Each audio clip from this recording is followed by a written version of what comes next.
ನಮಸ್ಕಾರ, ರಿವ್ಯೂ ಚಾನಲ್ಗೆ ಸ್ವಾಗತ. ನಾನು ಸೌಖ್ಯ ಗಾಂವ್ಕರ್. ಡಿಕೆ ಶಿವಕುಮಾರ್ ಈಗ ಅತಿ ದೊಡ್ಡ ಸಂದೇಶ ಕೊಟ್ಟಿದ್ದಾರೆ.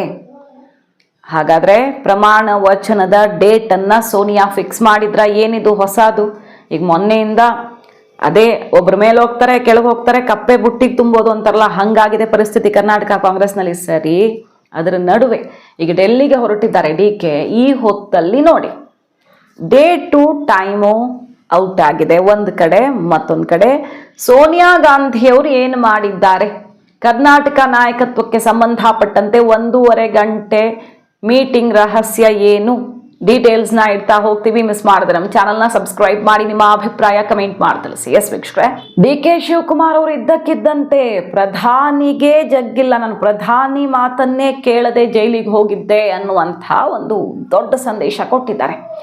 ಹಾಗಾಗಿ ಹೇಳಿದ್ರು ಅವರು, ಬಿಜೆಪಿಯಿಂದ ನಂಗೆ ಆಫರ್ ಇತ್ತು, ಮನೆಗೆ ಬಂದು ಏನೇನು ಆಫರ್ ಕೊಟ್ಟಿದ್ರು, ಯಾರು ಏನು ಹೇಳಿದ್ರು ಅಂತ. ಮತ್ತು ಮೊನ್ನೆ ಗಣೇಶ ಹಬ್ಬದ ಕಾರ್ಯಕ್ರಮದಲ್ಲಿ ನೀವು ಮೋದಿ ಮೋದಿ ಅಂತೀರಾ, ಮೋದಿ ಡಿ ಕೆ ಅಂತಾರೆ ಗೊತ್ತಾ ಅನ್ನುವಂಥ ಬಿಗ್ ಸ್ಟೇಟ್ಮೆಂಟ್ ಕೂಡ ಬಂದಿತ್ತು. ಈಗ ಅಪಾರ್ಟ್ಮೆಂಟ್ ಅಸೋಸಿಯೇಷನ್ನು ಅದು ಇದು ಬೇರೆಯವ್ರಿಗೆ ಮೆಸೇಜ್ ಕೊಟ್ಟಂಗೆ ಕೊಟ್ಟಿದ್ದಾರೆ. ಆದರೆ ಆ ಮೆಸೇಜ್ ಎಲ್ಲಿಗೆ ತಲುಪಬೇಕೋ ತಲುಪ್ತಿದೆ. ಡಿ ಕೆ ಹೇಳ್ತಿದ್ದಾರೆ, ನಾನು ಪ್ರಧಾನಿ ಮಾತನ್ನೇ ಕೇಳದೆ, ನರೇಂದ್ರ ಮೋದಿ ಅವರ ಮಾತನ್ನೇ ಕೇಳದೆ ಜೈಲಿಗೆ ಹೋಗಿ ಬಂದವನು ನೆನಪಿರಲಿ ಅಂತ.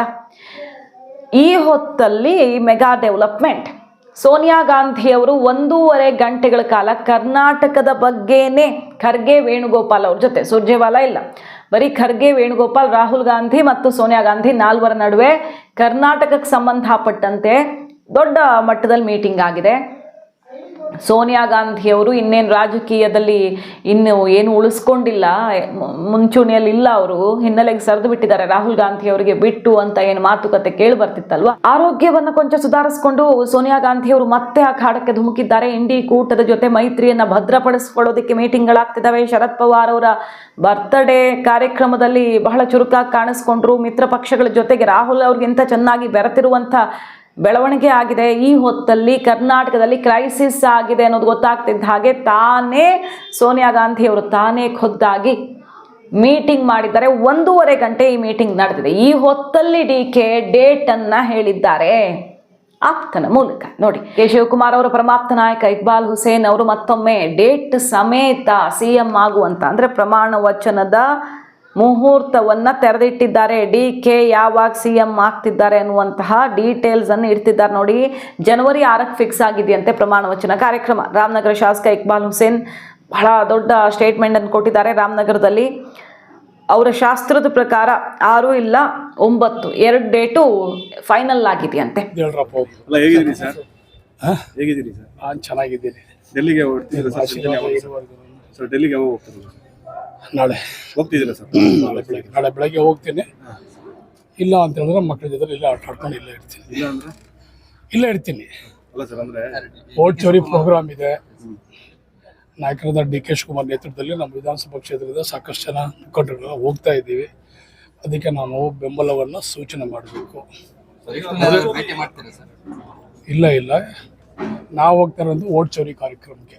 ಅದ್ರ ಜೊತೆಗೂ ಕೂಡ ವರಿಷ್ಠರು ಭೇಟಿ ಮಾಡುವಂಥ ಸಾಧ್ಯತೆಗಳು ಇರ್ತವೆ ಸರ್. ಕೆಲವರು ನಾವು ಯಾರು ವರಿಷ್ಠರನ್ನ ನಾವು ಭೇಟಿ ಮಾಡ್ತಾ ಇಲ್ಲ.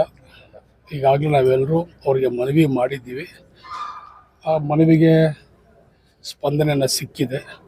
ಸೊ ಆದಷ್ಟು ಬೇಗ ಒಂದು ತೀರ್ಮಾನವನ್ನು ತಗೊಳ್ತಾರೆ.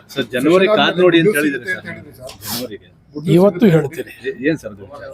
ಹೇಳ್ತೀನಿ, ಡಿ ಕೆ ಶಿವಕುಮಾರ್ ಅವ್ರಿಗೆ ಮುಖ್ಯಮಂತ್ರಿ ಸ್ಥಾನವನ್ನು ಬಿಟ್ಕೊಡ್ಬೇಕು, ಅವ್ರಿಗೆ ಅವಕಾಶ ಕೊಡಬೇಕು, ಅವರೊಂದ್ಸಲ ಮುಖ್ಯಮಂತ್ರಿ ಆಗಬೇಕು ಅಂತ ಹೇಳಿದ್ದೀವಿ. ಜನವರಿ ಪ್ರಾಯಶಃ 6ನೇ ತಾರೀಕು ಅವರಿಗೆ ಸ್ಥಾನ ದೊರಕುವಂಥ 99% ಒಂದು ಅವಕಾಶ ಇದೆ. ಜನವರಿ 6 ಏನು ಸರ್ ವಿಶೇಷ? ಏನೋ ಗೊತ್ತಿಲ್ಲ, ಲಕ್ಕಿ ನಂಬರ್ ಎಲ್ಲರೂ ಹೇಳ್ತಾ ಇದ್ದಾರೆ. ಅದು 6 ಮತ್ತು 9 ಇವೆರಡು ಅವರ ಸಂಖ್ಯಾಬಲ. ಕೆಲವೊಂದಿಷ್ಟು ಸಿದ್ದರಾಮಯ್ಯ ಅವರ ಬಣದವರು ವಿರೋಧ ನೋಡಿ, ಇಲ್ಲಿ ಯಾರು ಬಣ ಇಲ್ಲ. ಇಲ್ಲಿ ಕಾಂಗ್ರೆಸ್ನ ನಾವೆಲ್ಲರೂ ಒಂದನೇ ಇದ್ರಲ್ಲಿ ಬಣ ಇಲ್ಲ. ಟೈಗರ್ ಜಿಂದಾಹೆ ಅಂತ ಹೇಳ್ತಾರೆ. ನೋಡಿ, ಇವೆರಡು ನಮ್ಮ ಆಸ್ತಿನೇ. ಸಿದ್ದರಾಮಯ್ಯನವರು, ಡಿ ಕೆ ಶಿವಕುಮಾರ್ ಅವರು ಎರಡೂ ಕೂಡ ಕಾಂಗ್ರೆಸ್ ಪಕ್ಷದ ಆಸ್ತಿ, ಈ ರಾಜ್ಯದ ಆಸ್ತಿ. ಇಬ್ಬರು ನಾಯಕರು. ನಮ್ಮ ಬೇಡಿಕೆ ಶಿವಕುಮಾರ್ ಅವ್ರಿಗೆ, ಅವರ ಹೋರಾಟಕ್ಕೆ, ಅವ್ರ ಶ್ರಮಕ್ಕೆ, ಅವ್ರು ಮಾಡಿದಂಥ ಒಂದು ಕಾಂಗ್ರೆಸ್ ಪಕ್ಷದ ಸಂಘಟನೆ. ಇದಕ್ಕೆ ಒಂದು ಪ್ರತಿಫಲ ಸಿಕ್ಕಬೇಕು, ಒಂದು ಫಲ ಅವ್ರಿಗೆ ದೊರಕಬೇಕು ಅನ್ನೋದನ್ನೇ ನಾವು ಅಭಿಲಾಷೆ. ರಾಜಣ್ಣ ಅವ್ರು ನೋಡಿದ್ರೆ ಸರ್, ನಾನು DK ಅವರು ಏನಾರ CM ಆದ್ರೆ ನಾನು ಸಚಿವ ಸಂಪುಟಕ್ಕೆ ಹೋಗೋದಿಲ್ಲ ಅಂತ ಹೇಳ್ತಾರೆ. ಅಲ್ಲ, ಈಗಾಗಲೇ ಅವ್ರಿಗೆ ಹೇಳಿದಾರಲ್ಲ, ಅವ್ರಿಗೆ ಸಚಿವ ಸಂಪುಟಕ್ಕೆ ಸಚಿವರಾಗಿನೂ ಬಂದವ್ರೆ, ಬೇರೆ ಏನಾಗ್ತಾರೆ?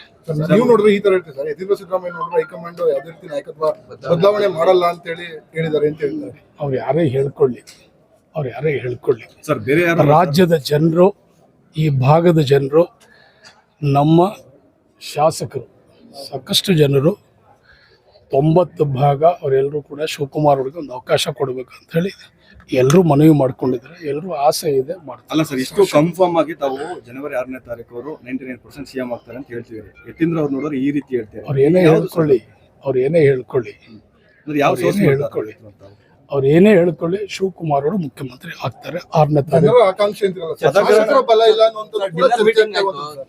ಶಾಸಕರ ಬಲ ಇಲ್ಲ ಅನ್ನುವಂಥದ್ದು. ಇಲ್ಲಿ ಶಾಸಕರು 140 ಜನ ಶಾಸಕರಿದ್ದಾರೆ ಕಾಂಗ್ರೆಸ್ ಅಲ್ಲಿ. ಶಾಸಕರ ಬಲ ಏನಿಲ್ಲ, ಒಂದು ತೀರ್ಮಾನ, ಒಂದು ಬದ್ಧತೆ. ನಮ್ಮ ಕಾಂಗ್ರೆಸ್ ಪಕ್ಷ ಒಂದು ಶಿಸ್ತಿನ ಪಕ್ಷ. ಸೊ ಕಾಂಗ್ರೆಸ್ಸು ಯಾವತ್ತೂ ಕೂಡ ವರಿಷ್ಠ ತೀರ್ಮಾನಕ್ಕೆ ನಾವೆಲ್ಲರೂ ಬದ್ಧವಾಗಿರ್ಬೇಕಂತ ಹೇಳಿದ್ದಾರೆ. ಸೊ ಯಾವ ಪಕ್ಷದಲ್ಲಿ ಏನಿದೆ ಗೊತ್ತಿಲ್ಲ, ಕಾಂಗ್ರೆಸ್ ಪಕ್ಷದಲ್ಲಿ ಒಂದು ಶಿಸ್ತಿದೆ. ವರಿಷ್ಠ ತೀರ್ಮಾನಕ್ಕೆ ನಾವೆಲ್ಲ ಬದ್ಧವಾಗಿರ್ಬೇಕಂತ ಬದ್ಧತೆಗೆ ನಾವು ಸಿದ್ಧವಾಗಿದ್ದೀವಿ. ಘೋಷಣೆನ ಪ್ರಮಾಣ ವಚನ ಅಥವಾ ಏನು ಸರ್? 6ನೇ ತಾರೀಕು ಅವ್ರ ಪಟ್ಟಕ್ಕೆ ಹೇರ್ತಾರೆ. ಪ್ರಮಾಣ ವಚನ ನೋಡಿ, ಅವರು ನಮ್ಮ ವಿರೋಧ ಪಕ್ಷದಲ್ಲಿ ಇರೋರು, ಯತ್ನಾಳ್ ಅವರು ನಮ್ಮ ಪಕ್ಷದವರಲ್ಲ. ಅವ್ರ ಕರ್ತವ್ಯ ಏನು? ನಮ್ಮನ್ನ ಟೀಕೆ ಮಾಡುವಂಥದ್ದು, ನಮ್ಮನ್ನು ವಿರೋಧ ಮಾಡುವಂಥದ್ದು, ನಮ್ಮ ಕಾರ್ಯಕ್ರಮಗಳು ಅಡ್ಡಿ ಮಾಡುವಂಥದ್ದೇ ಕೆಲಸ ಅವ್ರದ್ದು. ಬೇರೆ ಏನಿದೆ ಅವ್ರ ಕೆಲಸ? ಅವ್ರಿಗೆ ರಾಜಕೀಯದಲ್ಲಿ ಏನ್ ಬೇಕಾದ್ರೂ ಆಗ್ಬೋದು. ರಾಜಕೀಯದಲ್ಲಿ ಏನ್ ಬೇಕಾದ್ರೂ ಹೇಳ್ಬೋದು. ಅವರು ಸುಳ್ಳಾರ ಹೇಳ್ಬೋದು, ಒಳ್ಳೆದಾರ ಹೇಳ್ಬೋದು, ಕೆಟ್ಟದ್ದು ಹೇಳ್ಬೇಕು. ಕೆಟ್ಟದಿದ್ರೆ ನಾವು ತಿರಸ್ಕಾರ ಮಾಡ್ತೀವಿ, ಒಳ್ಳೇದಿದ್ರೆ ಅಕ್ಸೆಪ್ಟ್ ಮಾಡ್ಕೊಳ್ತೀವಿ. ಅವ್ರ ಕರ್ತವ್ಯನೇ ಅದು, ಅದರಲ್ಲಿ ಏನಿದೆ? ಜನವರಿ 6, 9, 2 ಅವ್ರಿಗೆ ಚೆನ್ನಾಗಿ ಆಗಿ ಬರುತ್ತೆ. ಸೋನಿಯಾ ಗಾಂಧಿಯವರು ಪಕ್ಕಾ ಮಾಡಿದ್ದಾರೆ ಅನ್ನುವಂತಹ ಕಾನ್ಫಿಡೆನ್ಸ್ ಮೇಲೆ DK ಈಗ ಮುಹೂರ್ತನೂ ಫಿಕ್ಸ್ ಮಾಡಿಕೊಂಡಿದ್ದಾರೆ ಅನ್ನೋದು ಅವರ ಆಪ್ತ ವಲಯದಿಂದಲೇ ಸಿಡಿತಿರುವಂತಹ ವಿಚಾರ. ಸೋನಿಯಾ ಅವರು ಹೇಳಿದ್ದಾರೆ ಅಂತ ಆಪ್ತರು ಹೇಳ್ತಿಲ್ಲ, ಬಟ್ ಸೋನಿಯಾ ಗಾಂಧಿಯವರು 1.5 ಗಂಟೆ ಮೀಟಿಂಗ್ ಮಾಡಿರೋ ಸುದ್ದಿ ಹೊರಗಡೆ ಬರ್ತಿರೋ ಹೊತ್ತಲ್ಲೇ ಇಕ್ಬಾಲ್ ಹುಸೇನ್ ಅವರು ಡೇಟ್ ಹೇಳಿದ್ದಾರೆ. ಡೆಲ್ಲಿಗೆ ಹಾರ್ತಿದ್ದಾರೆ ಈಗ. DK ಈ ಓಟ್ ಚೋರಿ ಅದು ಇದು ಅನ್ನುವಂಥ ಹೆಸರಲ್ಲಿ ದಿಲ್ಲಿ ನಾಯಕರನ್ನು ಭೇಟಿ ಮಾಡೋದಕ್ಕೆ ಒಂದು ಟೀಮ್ ಮೊದಲೇ ಹೋಗ್ತಿದೆ. DK ಶಿವಕುಮಾರ್ ಅವರು ಅಲ್ಲಿಗೆ ಹೋಗೋ ಮೊದಲೇ ಚಲುವರಾಯಸ್ವಾಮಿ ಆ್ಯಂಡ್ ಟೀಮ್ ಹೋಗ್ತಿದೆ. ಇವತ್ತು DK ಶಿವಕುಮಾರ್ ಅವರು, ನಾಳೆ ಸಿದ್ದರಾಮಯ್ಯನವರು ಡೆಲ್ಲಿಗೆ ಹೋಗ್ತಿರೋದು. ಓಟ್ ಚೋರಿ ನೆಪದಲ್ಲಿ ಹೈಕಮಾಂಡ್ ಅವ್ರ ಜೊತೆಗೆ ಮಾತುಕತೆ ಜೋರೆಲ್ಲ ತಯಾರಿ ಆಗಿದೆ. ಡಿನ್ನರು, ಬ್ರೇಕ್ಫಾಸ್ಟ್ ಅಂತ ತಯಾರಿ ಮಾಡ್ಕೊಂಡಿದ್ದಾರೆ ಈಗಾಗಲೇ. ಸೊ ಹೈಕಮಾಂಡ್ ಮುಂದೆ ಶಕ್ತಿ ಪ್ರದರ್ಶನ, ಪವರ್ ಶೇರಿಂಗ್ ವಿಚಾರದಲ್ಲಿ ಒಂದು ಕ್ಲಾರಿಟಿ ತೊಗೊಂಡು ಬರೋದು, ಯತೀಂದ್ರ ಹೇಳಿಕೆಯ ಬಗ್ಗೆ ದೂರು ಕೊಡೋದು, ಅಹಿಂದ ಸಭೆಗಳ ಬಗ್ಗೆ ವರಿಷ್ಠರಿಗೆ ದೂರು ಕೊಡೋದು, ಇಂಥದ್ದೆಲ್ಲ ಪ್ಲ್ಯಾನ್ ಇದೆ. ಸೊ ಬ್ರೇಕ್ಫಾಸ್ಟ್ ಸಭೆ ಇಲ್ಲಿ, ಡಿನ್ನರು ಫಾರ್ಮ್ ಹೌಸಲ್ಲಿ ಉದ್ಯಮಿಗಳನ್ನು ಕರೆಸಿ 55 ಶಾಸಕರು ಪ್ಲಸ್ MLCಗಳು ಎಲ್ಲ ಸೇರಿಸಿ 75 ಜನರನ್ನು ಕೂರಿಸಿ DK ಭರ್ಜರಿ ತಯಾರಿ ಮಾಡಿದ್ದಾರೆ. ಶಾಸಕರ ಎದುರು ಒಂದು ಘೋಷಣೆನೂ ಮೊಳಗಿಸಿದ್ದಾರೆ. ಈ ಹೊತ್ತಲ್ಲಿ ಡೇಟ್ ಕೂಡ ಈಗ ಅನೌನ್ಸ್ ಆಗಿದೆ. ಎಸ್ ವೀಕ್ಷಕರೇ, DK ಶಿವಕುಮಾರ್ ಅವರು ಈಗ ಉದ್ಯಮಿಗಳನ್ನು, ಗೋವಾ ಉದ್ಯಮಿಗಳನ್ನು ಕರ್ಕೊಂಡು ಬಂದು ಕರ್ನಾಟಕ ಶಾಸಕರ ಜೊತೆ ಊಟ ಮಾಡಿಸಿ, ಫೋಟೋಶೂಟ್ ಮಾಡಿಸಿ, ಭರ್ಜರಿಯಾಗಿ ಅವರ ಹತ್ತಿರಕ್ಕೆ ಹೋಗಿ ಭರವಸೆನೂ ಕೊಟ್ಟು ಬಂದಿದ್ದಾರೆ. ಏನಂತ? ಹೈಕಮಾಂಡ್ ಒಪ್ಪಿಕೊಂಡಿದೆ, ಯಾವುದೇ ಗೊಂದಲ ಬೇಡ, ನಿಮ್ಗೆ ಅವ್ರ ಜೊತೆ ನಿಲ್ಬೇಕಾ ಇವ್ರ ಜೊತೆ ನಿಲ್ಬೇಕಾ ಅನ್ನೋ ಗೊಂದಲ ಬೇಡ. ಇದು ಇಂಟರ್ನಲ್ ರಿಪೋರ್ಟ್ ಸಿಗ್ತಾ ಇರೋದು ಪಕ್ಕಾ ಮಾಹಿತಿ. DK ಶಿವಕುಮಾರ್ ಅವರು ಶಾಸಕರು ಒಬ್ಬೊಬ್ಬರು ಟೇಬಲ್ಗೂ ಹೋಗಿ ಅವ್ರು ಊಟ ಮಾಡ್ತಿರೋ ಕಡೆ ಕೂತು ಹೈಕಮಾಂಡ್ ಒಪ್ಪಿ ಆಗಿದೆ ಅನ್ನೋ ಮಾತನ್ನೇ ಹೇಳಿ ಬಂದಿದ್ದಾರಂತೆ. ಉದ್ಯಮಿಗಳು ಯಾಕೆ ಬಂದಿದ್ರು ಅಲ್ಲಿ ಅಂದರೆ, ತನ್ನ ಸರ್ಕಾರ ಮುಂದೆ ಯಾವುದೇ ಸಂಕಷ್ಟ ಇಲ್ಲದೆ ನಡೆಯುತ್ತೆ, ಅನುದಾನದ್ದೇ ಅಲ್ವಾ ಈಗ ಕುದೀತಾ ಇರೋದು. ಮೊನ್ನೆ ಕ್ಯಾಬಿನೆಟ್ ಮೀಟಿಂಗಲ್ಲಿ ಓಪನ್ ಆಗಿ ಸಿದ್ದರಾಮಯ್ಯನವರು ಸೆಡ್ ಹೊಡೆದ್ರು ಶಾಸಕರು, ಗ್ಯಾರಂಟಿಗೆ ದಯವಿಟ್ಟು ಕೊಕ್ಕೆ ಹಾಕಿ, ಅಂದರೆ ಯಾರಿಗೆ ಅವಶ್ಯಕತೆ ಇದೆಯೋ ಅವ್ರಿಗೆ ಕೊಟ್ಟು ಬೇರೆಯವ್ರು ನಿಲ್ಲಿಸ್ಬಿಡಿ. ರಸ್ತೆ, ಬ್ರಿಡ್ಜು, ದೇವಸ್ಥಾನ ಅಭಿವೃದ್ಧಿ ಮಾಡದೇ ಇದ್ದರೆ ನಯಾ ಪೈಸೆ ಬೆಲೆ ಇಲ್ಲ ನಮ್ಮ ಕ್ಷೇತ್ರದಲ್ಲಿ, ಓಟ್ ಹಾಕಲ್ಲ, ಗ್ಯಾರಂಟಿಗೆ ಓಟ್ ಬೀಳಲ್ಲ, ಗ್ಯಾರಂಟಿ ನಾವು ಸೋಲ್ತೀವಿ ಇದೇ ಸ್ಥಿತಿಯಲ್ಲಿ ಹೋದರೆ ಅಂತ ಓಪನ್ ಆಗಿ ತಮ್ಮ ಕ್ಷೇತ್ರದ ಗ್ರೌಂಡ್ ರಿಪೋರ್ಟನ್ನು ಸಿದ್ದರಾಮಯ್ಯನವರು ಎದುರು ಶಾಸಕರು ಇಟ್ಟಿದ್ದಾರೆ. ಈ ಹೊತ್ತಲ್ಲಿ ಡಿ ಕೆಗಿರೋ ಅಡ್ವಾಂಟೇಜೇ ಇದು. ಗ್ಯಾರಂಟಿ ನಿಭಾಯಿಸ್ಕೊಂಡು ಅಭಿವೃದ್ಧಿ ಕ್ಷೇತ್ರದ ಅನುದಾನವನ್ನು ನಿಭಾಯಿಸೋದಿಕ್ಕೆ ತನ್ನ ಬಳಿ ಇರುವಂಥ ಆಪ್ಷನ್ಸನ್ನು ಶಾಸಕರ ಎದುರು ತೆರೆದಿಟ್ಟೇ ಬಿಟ್ಟಂಗೆ ಕಾಣಿಸ್ತಿದೆ. ಎಲ್ಲೆಡೆ ನಾನು ಬಲ ತುಂಬಬಲ್ಲೆ, ಶಾಸಕರ ಬಲ ಒಂದು ಸಿಕ್ಕಿಬಿಟ್ರೆ, ಹೈಕಮಾಂಡ್ ಆಶೀರ್ವಾದ ಸಿಕ್ಕಿದೆ, ಶಾಸಕರು ತಿರುಗಿ ಬೀಳೋದು ಮತ್ತು ಮುದುರ್ಕೊಳ್ಳೋದು, ಮುನಿಸ್ಕೊಳ್ಳೋದು ಇವೆಲ್ಲ ಬಿಟ್ಟು ಶಾಸಕರು ನೀವು ಮಾತ್ರ ಕಾನ್ಫಿಡೆಂಟ್ ಆಗಿ ನಿಂತು ಬಿಟ್ರೆ ಇನ್ನೇನು ಸಮಸ್ಯೆ ಆಗಲ್ಲ, ಈಗಿರೋ ಸಮಸ್ಯೆನೂ ನಾನು ಪರಿಹಾರ ಮಾಡ್ತೀನಿ ಅಂತ ಉದ್ಯಮಿಗಳನ್ನು ಪಕ್ಕದಲ್ಲೇ ಕೂರಿಸಿ ಅರ್ಥ ಆಗತ್ತೆ ಎಲ್ಲ ಬಗೆಯಲ್ಲೂ ಬಲ ನನ್ನಿಂದ ಸಿಗತ್ತೆ ಕ್ಷೇತ್ರಕ್ಕೆ ಅನ್ನುವ ಭರವಸೆ ಸಿಕ್ಕಿದೆ ಡಿ ಕೆ ಕಡೆಯಿಂದ. ಮತ್ತು ಹೈಕಮಾಂಡಿಗೆ ನೋಡಿ ಏನಾಗ್ತಿದೆ ಡೆವಲಪ್ಮೆಂಟ್ ಅಂದರೆ, ರಾಹುಲ್ ಗಾಂಧಿನೇ ಬೇಡ ಅನ್ನೋ ಕೂಗು ಒಡಿಶಾ ಕಾಂಗ್ರೆಸ್ ನಾಯಕರು ಒಂದಿಷ್ಟು ಜನ ಎಲ್ಲ ಮಾತಾಡೋಕ್ಕೆ ಶುರು ಮಾಡಿದ್ದಾರೆ. ಪ್ರಿಯಾಂಕಾ ವಾದ್ರಾ ಬರಲಿ, ಖರ್ಗೆ ಅವರು ಬೇಡ ಅಧ್ಯಕ್ಷರಾಗಿ, ರಾಹುಲ್ ಗಾಂಧಿನೂ ಬೇಡ, ಪ್ರಿಯಾಂಕಾ ವಾದ್ರಾ ಅಧ್ಯಕ್ಷರಾಗಲಿ, ಡಿ ಕೆ ಶಿವಕುಮಾರ್ ಕರ್ನಾಟಕದಲ್ಲಿ CM ಆಗಲಿ, ರೇವಂತ್ ರೆಡ್ಡಿ ಅಲ್ಲೇ ಇರಲಿ, ಶಶಿ ತರೂರ್ ಅವ್ರಿಗೆ ಸ್ಥಾನಮಾನ ಕೊಡಿ, ಯುವಕರು ಒಂದು ರೀತಿ ಯುವಕರು ಅಂದರೆ ತುಂಬ ಯಂಗ್ಸ್ಟರ್ಸ್ ಅಂತಲ್ಲ, ಇನ್ನು ವಯಸ್ಸಿರೋರು ಹುರುಪಿರೋರಿಗೆ ಕೊಡಿ ಅನ್ನೋ ಕೂಗು ರಾಷ್ಟ್ರ ಮಟ್ಟದಲ್ಲಿ ಎದ್ದಿದೆ. ಈಗ ನಾಯಕತ್ವದ ವಿಚಾರದಲ್ಲಿ ಹಿಂಗೆ ಇದ್ರೆ ಕಾಂಗ್ರೆಸ್ ಪಕ್ಷನೇ ಇರಲ್ಲ, 3 ವರ್ಷ ಆದರೂ ಮೀಟ್ ಮಾಡೋಕೆ ಅವಕಾಶ ಕೊಡಲ್ಲ